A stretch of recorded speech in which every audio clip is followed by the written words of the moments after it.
Talks के इस episode में आप सभी का स्वागत है। आज के इस एपिसोड में हमारे खास मेहमान हैं एक विश्वविख्यात पेंटर आलोक उनियाल। आलोक उनियाल की पेंटिंग की एग्जीबिशंस देश विदेश में होती ही रहती हैं, लेकिन एक और खास बात है कि आलोक एक बहुत ही अच्छे कवि भी हैं। तो आइए अपनी आज की बातचीत हम आलोक उनियाल के साथ शुरू करते हैं। स्वागत है आलोक जी आपका द इन्फ्लुएंसर टॉक्स में। नमस्कार अतुल जी, बहुत बहुत धन्यवाद। आपने इस प्रोग्राम पर एक कलाकार को इनवाइट करके एक शुरुआत कर दी है और मैं समझता हूँ कि मतलब सभी विषयों को आप टच कर रहे हैं, ये बहुत अच्छी बात है। जी। और जिस समय पर आपने इसको मुकाम देने की कोशिश की है, वो समय सभी के लिए बहुत ही पॉजिटिव वाइब्स लाने वाला है और एक नया एक्सप्लोरेशन आपने किया है, उसके लिए आपको शत-शत प्रणाम। Thank you sir, thank you for that. तो आलोक जी, मेरा पहला सवाल आपसे वही होगा कि आप एक बहुत ही उम्दा पेंटर हैं, तो इसकी शुरुआत आपके करियर में कहाँ से हुई? कहाँ आपके किस उम्र में वो आपके ख्याल आया कि आप एक पेंटर होना चाहते हैं? जी, ये बहुत अच्छा प्रश्न है, क्योंकि कलाकार को उपलब्धि पाते हुए लोग बहुत देखते हैं और उसको देखकर वो, चाहे वो आपके फिल्म इंडस्ट्री के हों या पेंटर हों या म्यूजिशियन हों, तो जब उसको प्रसिद्धि पे देखते हैं तो लोग सब कहते हैं अरे ये तो बड़ा आसान है और इस तरह से हम भी नेम फेम मनी और सब कुछ एक्लेम जल्दी से कर दें। लेकिन जो शुरुआत वाला प्रश्न किया, वो अगर सभी जाने तो सभी के लिए बहुत एक संदेश प्राप्ति का मैसेज रहेगा वो जी। तो जब हम चाइल्डहुड में शुरुआत करते हैं तो हर बच्चा जो है आर्ट की तरफ ही आकर्षित होता है। ऐसा कोई भी नहीं है जो बॉर्न होने के बाद आकृतियों को न देखे, रंगों को न देखे, प्रकृति को न देखे। पहला परिचय उसका साउंड से होता है, तो साउंड से ही म्यूजिक बनती है और इसी तरह से फिर वो रंगों को पहचानने लगता है। बिफोर स्कूलिंग, मतलब बिल्कुल अर्ली स्टेज की बात कर रहा हूँ। तो ये एक डेवलपमेंट अंदर सभी के होता है आर्ट का, बट वो धीरे धीरे एजुकेशन के थ्रू फेड अप होने लगता है, लोग अलग अलग फील्ड में चले जाते हैं। तो जहाँ तक मेरा है कि मैं शुरुआत में बचपन में जो है अगर कुछ ड्रॉ करता था तो उसको फैमिली बड़ा इंकरेज करती थी कि एक नई चीज कर रहा है बच्चा, और जो भी फैमिली फ्रेंड्स आते थे वो भी बोलते थे कि हाँ शायद आर्टिस्ट बने। तो इस तरह का जब माहौल बनता है, लोग आपको अप्रिशिएट करते हैं, तो आप उसके बारे में सोचना शुरू कर देते हैं। तो मेन चीज है कि बच्चा कुछ भी कर रहा है तो उसको अप्रिशिएट करें, तो वो उसी से मोल्ड हो जाएगा और उसके बाद वो शेप थ्रू एजुकेशन उसी चीज में लेता है तो काम करता है। तो शुरुआत में मुझे तारीफ मिलती थी, मैं कुछ इलस्ट्रेशन कॉमिक्स के और कैलेंडर्स के और फिल्मों के पोस्टर्स जो है उनको कॉपी करता था। तो नेबर्स हुए, फ्रेंड्स हुए, सभी अप्रिशिएट करते थे। सबसे पहले पोर्ट्रेट बनाना, तो शुरुआत में हम लोग पोर्ट्रेट बनाए हमने, उसको फिर स्कूल टाइम की बात कर रहा हूँ कि मैंने उन पोर्ट्रेट्स को फिर सेल भी करना शुरू करा और फिल्म के पोस्टर्स को देख करके, फिर उस समय कोई बहुत ज्यादा ऐसी किताबें नहीं होती थी। मैं एक छोटे से टाउन मुजफ्फरनगर में मेरी शुरू की एजुकेशन हुई है जी। तो हम बुक्स को ढूंढते थे, तो मार्केट में बुक, आज तो गूगल पे आप सर्च करिए डिफरेंट पेंटिंग्स आ जाते हैं जी। तो उस समय हमारे पास रिसोर्सेज कम थे। ये जबकि एक चीज की बात कर रहा हूँ मैं, तो रेयरली कोई बुक जो है हम ढूंढ पाते थे या कोई फॉरेन की बुक जो है ओल्ड मार्केट में मिलती थी, तो रिसोर्सेज कम थे। बट मैंने खुद ही ड्रॉ करना शुरू करा और पोर्ट्रेचर में मेरी महारत हासिल की उस वक्त, और 11th-12th लेवल पर मैं सामने ही बैठ के बना दिया करता था। तो ये इस तरह का ये शुरू का जो चाइल्डहुड जर्नी है वो रही। अलग जी, ये आपने जो भी कहा मैं उसी चीज को आगे बढ़ाऊंगा। आपने कहा कि आपको आपकी फैमिली से बहुत सपोर्ट मिला, फ्रेंड से सपोर्ट मिला। मैं कहूंगा कि आप one of those lucky ones हैं जिनको सपोर्ट मिला। लेकिन आजकल मैं देखता हूं कि दुनिया जो है, एजुकेशन सिस्टम भी और इवन फैमिलीज, उनको ये लगता है कि पढ़े लिखे और आगे बढ़े, कैरियर क्या होगा, फ्यूचर क्या होगा, पैसा कहां से आएगा, इस चीज में हम लोग सिमट के फैमिलीज रह गई हैं। तो वहां उसको किस तरह से हम आर्ट और कल्चर को आज के उसके अंदर बढ़ाएं किस तरह से उनको सपोर्ट मिला है जो इसको करना चाहते हैं? जी, एक्चुअली वो ये है कि परिवारों में जो है कला के प्रति स्वीकृति लाना बहुत जरूरी है फ्रॉम द बिगिनिंग। तो उसके जी लिए जब जो पेरेंट्स होंगे और अगर उन्होंने अपने टाइम में थोड़ा सा आर्ट और एस्थेटिक सेंस को डेवलप किया होगा, चाहे वो आर्टिस्ट न बने हों, जी लेकिन उसको कहीं ना कहीं टच किया होगा, तो वो फिर अपने बच्चों में भी उसको पहचान पाएंगे और उसको प्रेरित कर पाएंगे। लेकिन होता क्या है कि पेरेंट्स की जब एजुकेशन हुई वो आर्ट से दूर रहे, फिर अगली जनरेशन वो आर्ट से दूर रहेगी, अगर बच्चा कर भी रहा होगा तो समझ नहीं पाएंगे। जी और दूसरा सबसे बड़ा पक्ष ये है कि हमारे कंट्री में मैक्सिमम पार्ट में आर्ट को टाइम पास ही मानते हैं अभी भी। हम्म इसको ये नहीं समझ पाते कि इससे जॉब या इनकम सोर्स भी डेवलप हो सकता है। सभी चीजों को, सभी पदों को और सभी उपलब्धियों को मनी मनी के पर देखा सापेक्ष में जाता तोला जाता है। है। जी हाँ, मनी के पैरेलल देख के ये इसमें मनी आएगा नहीं आएगा, इसमें हम एजुकेशन करें या इस फील्ड में आगे जाए ना जाए, जबकि जी ऐसा नहीं होना चाहिए। बट हमारा सोशल सिस्टम भी वही है, रिकॉग्निशन तभी है जब आप पर मनी आता है, अदरवाइज वो नहीं देखते कि इस फील्ड में भी कोई वो है। ग्रोथ शुरू में ही रुक जाती है जहाँ स्टार्टिंग बडिंग पीरियड होता है आर्टिस्ट का, जी जी स्कूलिंग टाइम। और फिर हाँ, उसके बाद जो अदर सब्जेक्ट्स हैं, जो जो जिनको मैं एक शब्द बोलूंगा कमाऊ सब्जेक्ट्स हैं, उनकी तरफ लोग आकर्षित हो जाते हैं। जी और उसके बाद जो एक आर्टिस्ट है वो दब जाता है। लेकिन लाइफ के अदर पार्ट से जब सब कुछ लोग रिसीव कर लेते हैं, तो आप ये देखिए कि आर्ट की तरफ वापस आते हैं अपनी बैक जर्नी, क्योंकि उस समय उनके पास मनी भी होता है लेकिन शांति नहीं होती, जी खुशी नहीं होती। जी जॉब कर रहे हैं उसको बोझ की तरह ढो रहे होते हैं। तो हम लोग किसी भी पीरियड में कला को एंजॉय कर सकते हैं, ये सबसे अच्छी बात है। तो इससे जी पेरेंट्स भी एक्सेप्ट करें, परिवार की स्वीकृति बहुत जरूरत है। जी जी। आलोक जी, आज की जिस मुकाम पर आप हैं, उस मुकाम पर आने के बाद पेंटिंग या आर्ट आपके लिए क्या है, उसको कैसे डिस्क्राइब करेंगे आप? देखिए, आर्ट की जर्नी तो अभी कंटिन्यू है। ऐसा नहीं कि कोई मुकाम हमने पॉइंट हासिल कर लिया। जी और वो जो अर्ज है, वो जो थ्रस्ट है, वो अभी भी बनी हुई है और इसीलिए कलाकार जिंदा है। अगर हम ये मान लें कि अब अचीव हो गया जी और सबसे बेस्ट पेंटिंग बन गई या फेम जो है जो होनी थी हो गई, तो वहाँ आर्टिस्ट खत्म हो जाता है। तो जी अभी भी हम खोजते रहते हैं।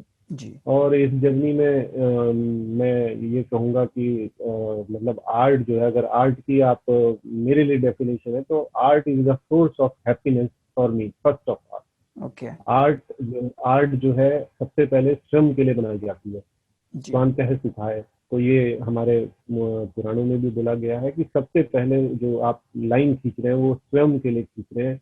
तो जी हम जो कला करते हैं, फाइन आर्ट, मैं बेसिकली अपना जो मेरा क्षेत्र है वो फाइन आर्ट का है। तो जी फाइन आर्ट का मतलब है ललित कला।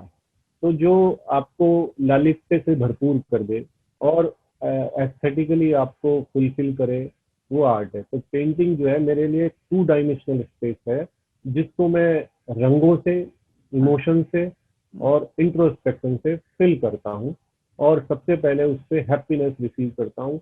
और जब उसका अगर कोई प्रशंसक या खरीदार दुनिया में है, हाँ तो हाँ, वो उसको अप्रिशिएट करता है और वो मुझे अटैच करता है, या इंट्यूशन के थ्रू या जैसे भी। जी बट जी मैं पहले अपने लिए बनाता हूँ कोई भी चीज।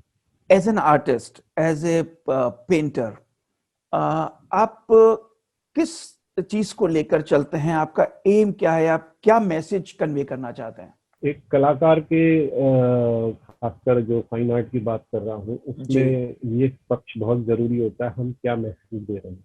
जी जैसे कि कुछ लोग कॉमर्शियल आर्ट करते हैं, तो वो पोस्टर लाइक होती है, इलस्ट्रेशंस होते हैं, एक कहानी को चित्रण कर रहे हैं जो कहानी किसी और ने लिखी है, तो उसको हम वो डिपिक्ट करते हैं। बट फाइन आर्ट में क्या होता है कि हम अपने अंदर की जर्नी, जो इंट्रोस्पेक्शन है, हमारी जो फिलोसफी है, जो लाइफ एक्सपीरियंस है, जी उसको हम पेंट करते हैं। ही हमारा पुनः पुनः उस पेंटिंग में आता है।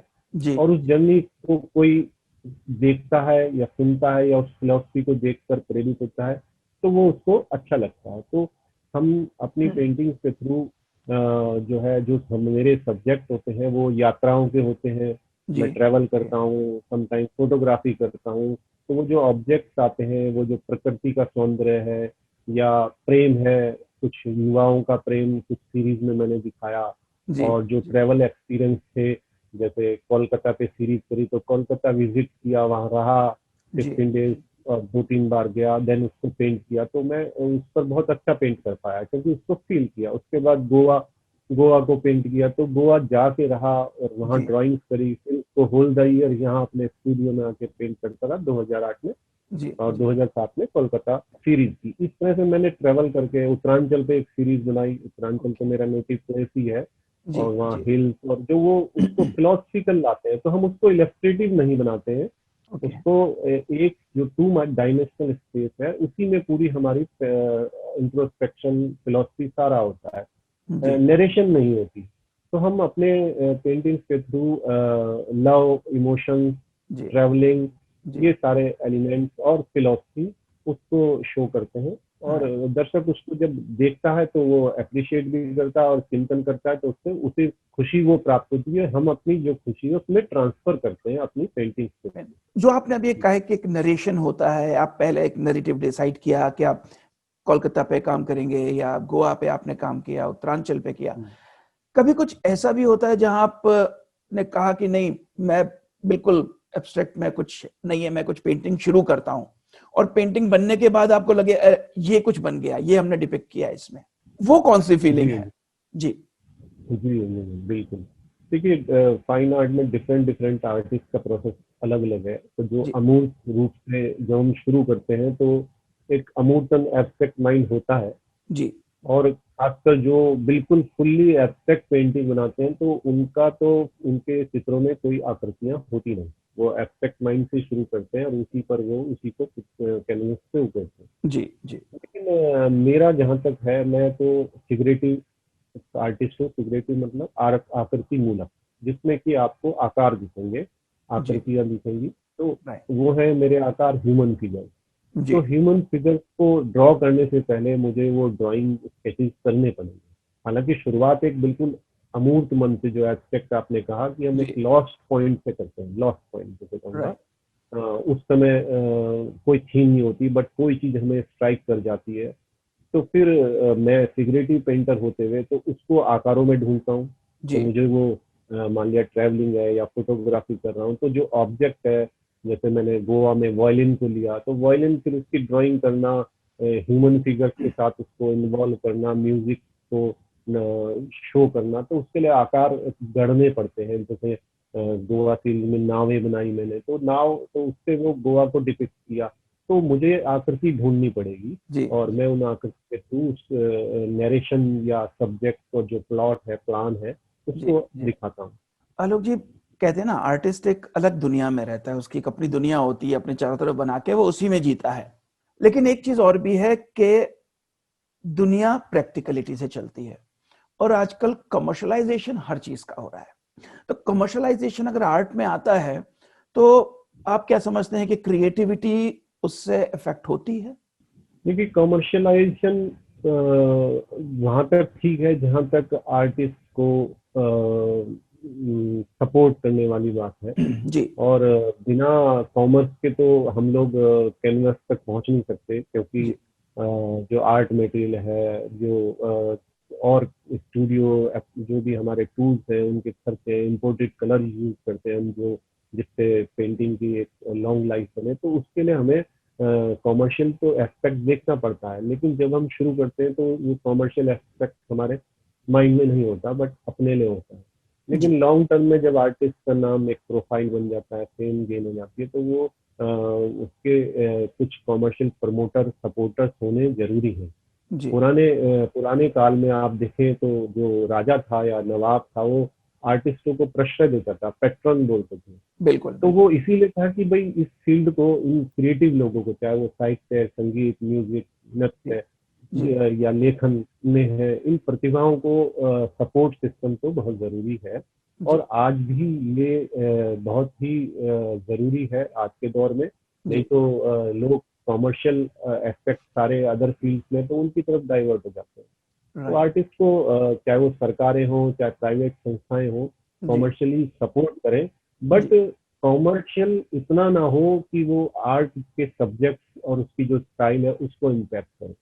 मतलब आर्टिस्ट को लगता है कि कोई कैसा फाइन आर्ट में मेनली जी जो फाइन आर्ट है उसमें अगर आर्टिस्ट को कोई प्रोजेक्ट देता है तो जी वो अपने मन से बनाए बट सपोर्ट उनकी हो, तो ये इसका रियल एस्पेक्ट है। और इसके अगेंस्ट अगर कोई अपने मर्जी के ऑब्जेक्ट बनाता है तो वो फुल्ली कॉमर्शियल हो गया, वो आर्ट को मारने वाली बात है।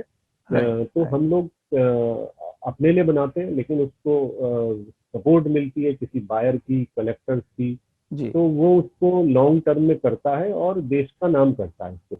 तो आज के उसमें अगर हम देखें, फॉर द बिगनर्स मैं बात करता हूं, तो जो इंफ्रास्ट्रक्चर की जरूरत है आर्ट को प्रमोट करने के लिए, इनिशियली जैसे आपने कहा कि प्राइवेट इन्वेस्टर्स वो तो बाद में आएंगे, लेकिन क्या इनिशियल सपोर्ट जो गवर्नमेंट लेवल पर होना चाहिए, चाहे वो कॉलेजेस को लेकर हो, अच्छे इंफ्रास्ट्रक्चर को अवेलेबिलिटी के ऊपर हो, गैलरीज हो या एनकरेजमेंट हो, वो हमारे यहाँ उसका वैसा इंफ्रास्ट्रक्चर कैसा है अपने देश में? जी जी, बहुत अच्छा प्रश्न है। कलाकार की जब शुरुआत वाली बात है तो उस समय आप ये देखिए कि जब कॉलेज से निकलते हैं हम लोग, जी कोई भी कला क्षेत्र, चाहे आपका थिएटर हो गया, जी थिएटर, फिल्म, जी तो जो बडिंग आर्टिस्ट होते हैं वो अ, शुरुआती जब सपोर्ट, जैसे ही कॉलेज की डिग्री करके निकले तो जी उन्हें जीरो से स्टार्ट करना पड़ता है।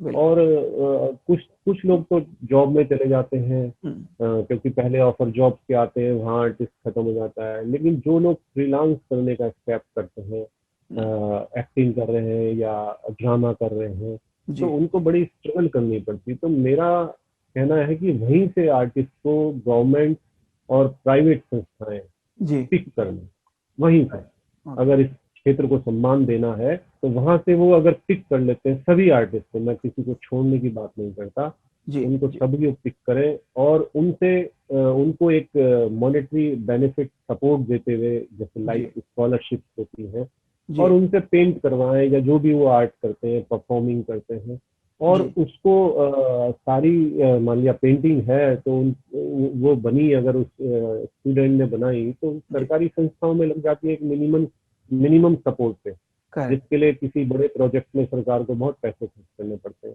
जी और जहाँ तक स्कॉलरशिप की बात है तो स्कॉलरशिप तो कुछ ही लोगों को मिलती है, एक लॉबी सिस्टम है और उसका एक क्राइटेरिया है। तो सारे आर्टिस्ट उसको फुलफिल अगर नहीं कर पाते या हम्म उसको अप्रोच नहीं कर पाते, उस लॉबी में एंटर नहीं कर पाते, तो उन्हें स्कॉलरशिप नहीं मिलती। वो गिनी चुनी स्कॉलरशिप है जो प्री अज्यूम्ड होती है, प्री फिक्स जी होती है। जी तो मैं ये कहता हूँ कि 100% कलाकारों को पिक कर लेते हैं, वो किसी भी फील्ड के हों, और उनसे वो चीजें करा के 1 ईयर या 6 मंथ का कुछ भी टाइम स्लॉट देके उनसे जी काम कराएं, जिससे वो किसी फिक्स जॉब में ना चला जाए और राइट भारत की संस्कृति के लिए काम करे कुछ दिन। तो ये एक बहुत बड़ा सपोर्ट सिस्टम होगा। दूसरे स्टेज को क्रॉस करने के बाद वो उसको स्ट्रेंथ आ जाएगी, उसके पॉकेट में कुछ मनी भी होगा, आर्ट जी मटेरियल बाय करेगा, स्टूडियो का रेंट देगा, जी और वो फिर अपनी एक स्टाइल पर काम करना शुरू कर देगा। राइट फिर वो जब डेवलप हो जाता है तो दूसरा क्वेश्चन ये आता है कि भाई सरकार जो है या प्राइवेट संस्थाएं कुछ बड़े बड़े फेयर ऑर्गेनाइज करे, जिससे जहाँ कला के मेले लगे और गैलरीज आए, आर्टिस्ट जी को पिक करें। तो ये इंटर एक्सचेंज प्रोग्राम जो है वो अभी तो सरकार की तरफ से कोई नहीं हो रहा है। जी पहले एक त्रिनाले करके इवेंट होता था जो कि बंद कर दिया गया, ओके और उसमें वर्ल्ड की गैलरीज आती थी और बहुत जी अच्छा एक प्रोग्राम था आर्ट के लिए। और ओके लेकिन उसकी जगह अब प्राइवेट संस्थाएं एक्टिव हो गई, तो वो इंटरनेशनल आर्ट फेयर इंडिया में करती है, जी सब कुछ होता है। उसका कॉमर्शियल एस्पेक्ट भी बहुत अच्छा है, हम्म क्रिएटिव एस्पेक्ट भी बहुत अच्छा है, ग्रोथ भी है। और जैसे फैशन डिजाइनर के फेयर होते हैं, फिर आर्ट के भी होते हैं, लेकिन वो साल में एक दो, और सरकार का तो कोई नहीं है इस वक्त, सब प्राइवेट संस्थाएं उससे अच्छा गेन कर रही है। तो जी क्यों जी कोई भी सरकार, आज की या पहले की, क्यों नहीं इस तरह के प्रोग्राम करती, और उससे सारे आर्टिस्टों को, गैलरीज को भी बहुत जी अच्छा जी प्लेटफॉर्म मिलता है। ललित कला अकादमी कभी कभी इस तरह का इवेंट बीच में किए, लेकिन वो इतने बड़े लेवल पे नहीं थे। जैसे वर्ल्ड में, विदेशों में, कोरिया में जी और जापान में इस तरह के प्रोग्राम होते हैं, रेजिडेंसी प्रोग्राम होते हैं आर्टिस्टों को, सभी को पूरा सपोर्ट मिलता है। जी और उनको उन प्रोग्रामों में, अभी क्या है, कुछ लॉबी होती है तो कुछ ही आर्टिस्ट एक्सचेंज प्रोग्राम में जा पाते हैं, कुछ नहीं जा पाते हैं। जी जी जी तो मतलब उतनी फैसिलिटी अभी सरकार की तरफ से आप कहते हैं नहीं है जो क्रिएट की जानी चाहिए हमें अपने इस आर्ट के सर्वाइवल के लिए। हाँ, एक्चुअली इस फील्ड को इग्नोर किया जाता है। जिस दिन आर्टिस्ट ना नेम और फेम और कॉमर्शियली स्टेब्लिश हो जाता है तो उसको फिर वो कहते हैं ये हमारे कंट्री का है या हमारा है, लेकिन आपने इसको बनने में योगदान कहाँ दिया, वो रूट लेवल पे कहाँ सपोर्ट की, वो कोई नहीं देखता, न सोचता है। तो बेसिकली एक चीज और भी है, जैसे आप अगर इंटरनेशनल मार्केट में अपनी कोई पेंटिंग या कोई अपना वो सेल करने जाते हैं तो इनको खासतौर से इंडिया में अभी भी एक लग्जरी आइटम माना जाता है कि अगर आप पेंटिंग खरीदने जा रहे हैं तो आप एक कलेक्टर ही होने चाहिए, एक बड़े लेवल पर आप उसको खरीदते हैं। लेकिन वो छोटा छोटा जो आप कह रहे हैं कि शुरुआती दिनों में अगर उनको प्रोत्साहन मिले तो उसके लिए क्या करना चाहिए गवर्नमेंट ऑफ इंडिया को?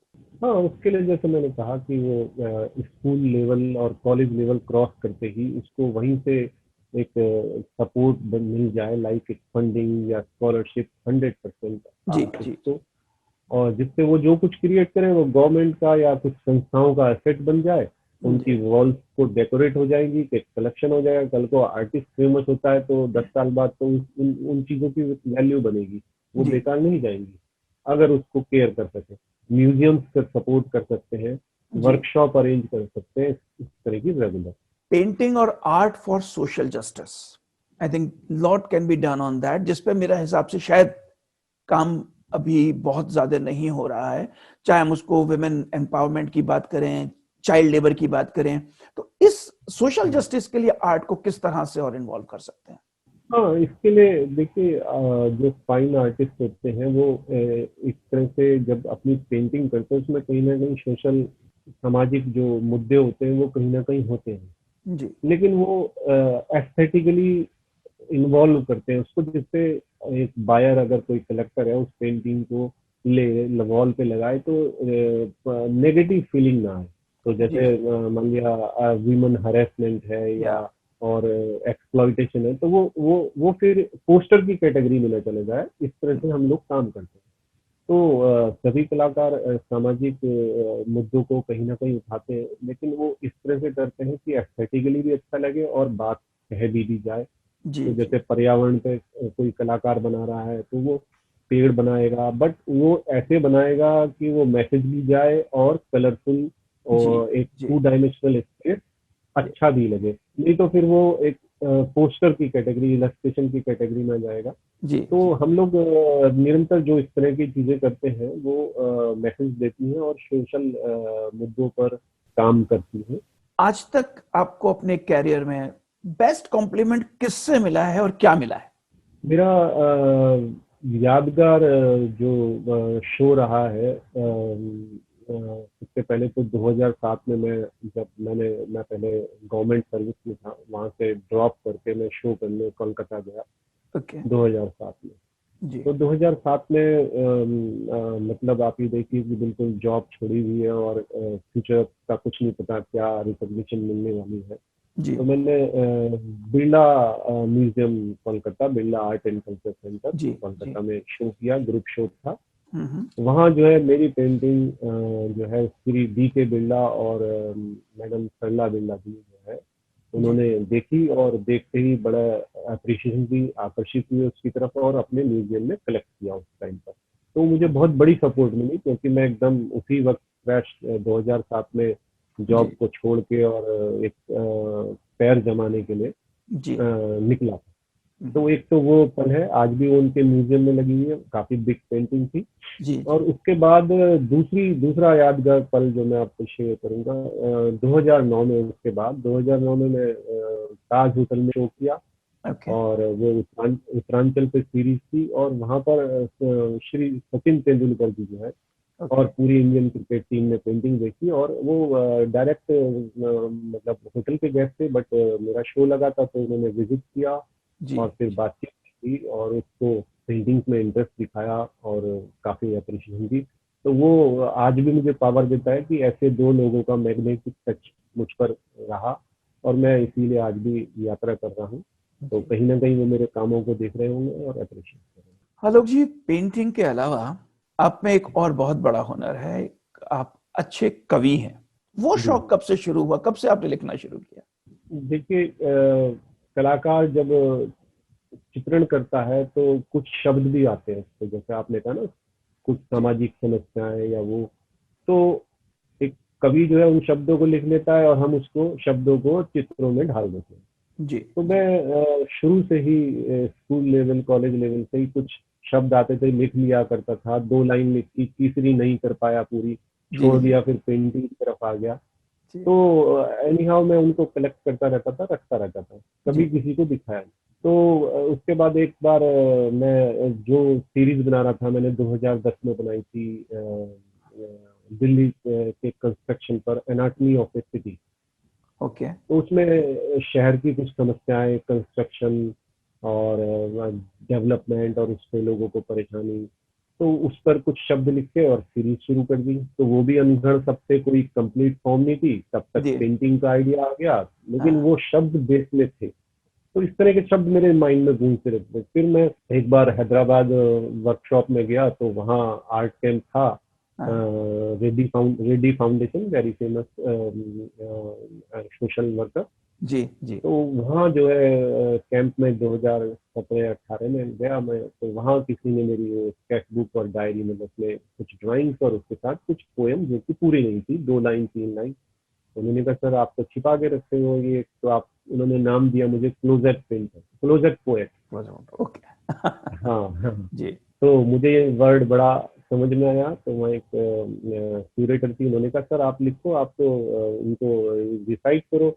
जी देन फिर कुछ और कामों में इन्वॉल्व हो गए। फिर लॉकडाउन का टाइम आया, और लॉकडाउन में मैंने खूब कविताएं पढ़ी, कवियों की रचनाएं पढ़ी, जी यूट्यूब पे भी उनको सुना, हाँ और हाँ थोड़ा सा पेंटिंग से डिस्टेंस बना के उस पर फोकस हो गया। तो अच्छा मैंने मतलब सोचिए, अप्रैल 2020 से पोएम्स लिखना शुरू कर दिया, जिनको मैं सेम टाइम सेम डे पूरा ही करता था, छोड़ता नहीं था। अच्छा क्या तो बात कभी, हाँ, वो कविताएं मेरे 25-30 जो है ऑनलाइन मैंने गूगल पे भी डाली हुई हैं, आप जी जी देख जी सकते हैं। और मैं UPO.in पर आप मेरा नाम टाइप करेंगे तो उस पर आ जाएगी। तो मैं उस पोएट्री की जर्नी को भी साथ साथ अब चला रहा हूँ, जैसे ही पेंटिंग के लिए आइडिया ढूंढना था तो पोएट्री कर लेता हूँ, जी और एक जी अच्छा खासा कलेक्शन हो गया है, और वो अच्छा कहीं ना कहीं पेंटिंग को सपोर्ट मैं करता है। मैं रिक्वेस्ट करूंगा आप जरा 2 लाइनें अपनी सुना दें तो एक बहुत ही मन को मेरे छूने वाली जो कविता है, जो मेरे व्यक्तित्व को या आप जैसे लोगों को नहीं ही लिखती है, जी कि हम लोग जो कला के फील्ड पे हैं बहुत सरल होते हैं, जिस बिल्कुल सरलता से आप हम लोगों को जोड़ रहे हैं, जी तो वो एक बहुत ही प्रभावी है। जबकि मतलब मैंने देखा है कि आप भी एक बड़े मुकाम पे आपने काम किया, बड़ी प्रसिद्धियों को छुआ, लेकिन सरलता को आज भी नहीं छोड़ा।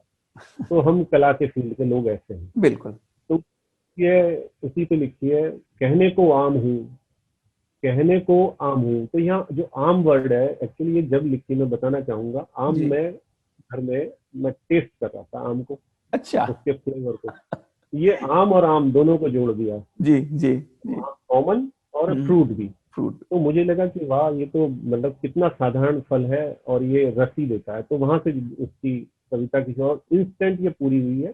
जी जी जी तो कहने को आम हूँ, कहने को आम हूँ, फिर भी शख्सियत खास रखता हूँ, ओके कहने को आम हूँ, फिर भी शख्सियत खास रखता हूँ, जिसके भी मुंह लगा हूँ, जिसके भी मुंह लगा हूँ, उसके हाथों में मिठास मिलता हूँ, क्या बात उसके हाथों में मिठास मिलता हूँ। तो ये आम की फितरत यही है कि हाँ जिस हाथ में बिल्कुल जाएगा, बिल्कुल बिल्कुल तो अतुल जी जिस हाथ को लगेंगे तो वहाँ मिठास ही भरेंगे। तो ये मत हमने सब कलाकारों को, स्वयं को भी बिल्कुल शामिल करते हुए लिखी है, और जी ये मुझे जी बड़ी जी ताकत मतलब बेसिकली एक सरलता जो है किसी के कैरेक्टर में वो और उससे आपने एक आम जो फ्रूट है उसको कंपेयर है। किया हाँ और दोनों बहुत ही वाजिब है हाँ।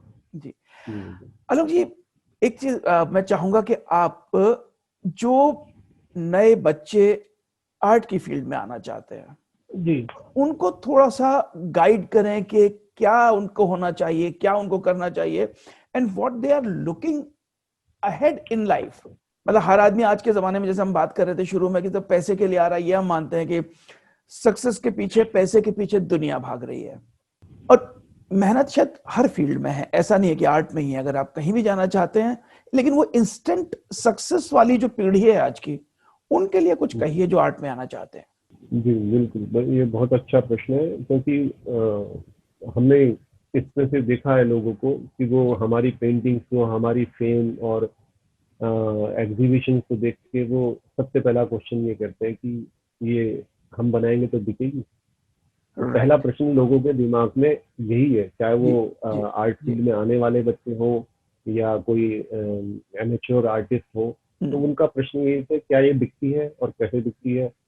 तो वो ये नहीं देखते कि इस आर्टिस्ट ने कितनी जर्नी की है, किस तरह से इसको मुकाम को हासिल किया है और अभी भी स्ट्रगल कंटिन्यू है। जी तो उनको ये है कि जैसे कि आजकल सभी क्षेत्रों में, शिक्षा के क्षेत्र में शॉर्टकट अपना लिए गए हैं। जी लोगों के पास इंटरनेट आ गया है, गूगल आ गया है, वो किसी टीचर की शागिर्दी न करके, जो पहले गुरु की शागिर्दी करते थे हम लोग, जी जी जी। और उसके बाद कुछ सीखते थे 4 लाइन सीखना। लेकिन आज गूगल सबका गुरु बन गया है। बिल्कुल गूगल है, यूट्यूब है, उस पर डाउनलोड करें, कॉपी करें, कट करें, पेस्ट करें और एक इंस्टेंट मीडियम बन तैयार हो जाता जाता है। है। मान लिया आप स्कूल में ही किसी भी विषय पे बच्चे प्रोजेक्ट कर रहे हैं, तो वो कहते हैं गूगल कर लो गूगल और से कर लो, उससे। बिल्कुल बिल्कुल। तो ये एक शॉर्ट टर्म जो गेम है, और उससे रिजल्ट भी आ जाता है, जानते हैं कि एक रिजल्ट इंस्टेंट तो आ जाता है, जी बट लॉन्ग टर्म आपकी ग्रोथ स्टॉप हो जाती है। जो आपका ब्रेन एग्जीक्यूट करता, जो जी एक्शन लेता, जो विजुअलाइजेशन करता, वो नहीं हो पाता। जो हैंड एंड ब्रेन का कोऑर्डिनेशन होता है पेंटिंग बनाने में, जी वो खत्म हो जाता है। इमेजिनेशन पावर, आप देखिए इंटरनेट से क्या हो रहा है, इमेजिनेशन पावर खत्म हो जा रही है, बिल्कुल। विजुअल सेंस जो है खत्म हो जाती है, उनके माइंड में पिक्चर्स नहीं आती हैं। राइट अगर राइट। हम गूगल पे ही सर्च कर रहे हैं तो गूगल के माइंड के थ्रू से ही सारे चीजें ले रहे हैं। तो यंग पीढ़ी क्या कर रही है कि लैपटॉप लेके पेंटिंग करने लगती है, जी उस पर इमेजेस डाउनलोड करी, देन उसको फॉर्मेट को, सेम फॉर्मेट बिल्कुल। को कैनवस पर कॉपी जी करना। जी तो वो एक इलस्ट्रेशन हो गया, जैसे आपने शुरू में कहा था कि भाई कॉमर्शियल, तो कॉमर्शियल आर्ट हो गई, वो फाइन आर्ट नहीं है। जहाँ फाइन तक आर्ट। हमारी फाइन आर्ट है, उसमें उसमें ऐसे कोई रिसोर्सेज हम नहीं लेते। हम ट्रेवल करते हैं और स्केचिंग करते हैं। तो नई नए कलाकारों को जब वो कॉलेज से निकले कि कुछ टाइम तो वो ट्रेवल करें, स्केचेस करें, कुछ जी बुक्स रीडिंग करें, फिलोसफी, फिर जाके वो एक बॉडी ऑफ वर्क तैयार करते हैं। फिर उसके बाद भी उसमें कुछ स्टाइल, अपनी अपनापन होना चाहिए। मान जी लिया किसी जी फेमस पेंटर को कॉपी कर रहे हैं, तो वो वही हो गया। जैसे आप देखेंगे सिंगिंग में लोग किसी को फॉलो करते हैं, कुछ बिल्कुल दिन रिसीव कर लेते हैं, अपनी जी कोई आइडेंटिटी नहीं होती। तो यहाँ क्या है, अपनी आइडेंटिटी बनानी है। तो उस जो बनाने में, हमारे टाइम में तो यही था कि भाई आपको 8-10 साल काम करना है, तब जाके आपकी स्टाइल बनेगी। लेकिन आज कॉलेज से निकलते ही लोग अपनी स्टाइल, क्योंकि वो कहीं ना कहीं से कुछ कॉपी कर लेते हैं, सारा बिल्कुल वर्ल्ड का बिल्कुल रिसोर्स बिल्कुल। इंटरनेट पर है। जी जी कुछ दिन उसको उसको लोगों को, देखने वालों को भी अच्छा लगता है, लेकिन जब सर्च करते हैं तो कॉपी है। तो करेक्ट। कॉपी नहीं होनी चाहिए, लॉन्ग जर्नी होनी चाहिए। और तभी जो कलेक्टर्स हैं, जो आर्ट के कलेक्टर, जैसे आपने कहा जी कि जो आर्ट के कलेक्टर्स हैं, वो जो है उसको लॉन्ग टर्म में देखते हैं कि आर्टिस्ट की क्या जर्नी है और कहाँ से ये उठा है और कहाँ से इसके बिगनिंग के जो ऑथेंटिक ड्राइंग्स हैं वो जी देखी जाती हैं। वो हम कलेक्ट करके रखते हैं, आज भी 20-20 साल पुराने पेपर सब कुछ जी रखते हैं। जी तो नेवर नो कि आगे जाके ये किस उस पर पहुंचे, तो हम कलेक्ट करते हैं। तो इसी तरह से जो बायर है आर्ट का, वो आपकी लाइफ को कलेक्ट कर रहा है, वो आपकी लाइफ को, एक एक पल को कलेक्ट कर रहा है। वैन गॉग जो था, वैन गॉग फेमस पेंटर, जी जी उसका वो पेंटिंग बनाता था और थोड़ा सा मेंटली डिस्टर्ब भी था, क्योंकि कोई आर्ट की उस जमाने में सपोर्ट भी नहीं थी। बट हम्म। उसने पेंटिंग बनाना नहीं छोड़ा और उसकी लाइफ टाइम में एक पेंटिंग नहीं बिकी। लेकिन आज की, और उसका भाई उस समय उसको through by money order money भेजता रहता था, जिससे वो सर्वाइव करता था, लेकिन कोई कलेक्टर नहीं था। उसके जी बाद वो सारी पेंटिंग्स आज म्यूजियम्स के पीस है। इवन वैन गॉग का रूम की कोई भी एसेसरी, एसेट, सब नीलाम होता है, जी जी जी। सबकी ऑप्शन लगती है। तो लॉन्ग जर्नी है, इसमें शॉर्ट टर्म कुछ नहीं। बिल्कुल बिल्कुल, मतलब बेसिकली लाइफ में अगर सक्सेस होना है, नाम कमाना है, तो उसका बेस वर्क जो है, ग्राउंड वर्क जो है, वो अच्छा होना चाहिए, शुरुआत से ही होना चाहिए, जी जिससे बिल्कुल कि बिल्कुल आपकी क्रिएटिविटी बनी रहे। वो बहुत जरूरी बिल्कुल है कि वो कंटिन्यू करें। बिल्कुल आलोक बिल्कुल। जी, मैं आपका थैंक्स करना चाहूंगा, आपने समय निकाला, हमसे बात करी, और जी द इन्फ्लुएंसर टॉक्स में आपने अपने विचार रखे। और thank you very much sir. तो मैं भी आपका एक बार पुनः धन्यवाद देता हूँ, और मुझे तो पता ही नहीं चला समय कब बीत गया, इतने अच्छे क्वेश्चन और इतने अच्छे ख्याल, मतलब, और पोएट्री तो आपने शुरू करके रोक दी। मुझे लगता है फिर दोबारा मौका मिलेगा तो मैं बिल्कुल काफी पोएम सुनाऊंगा।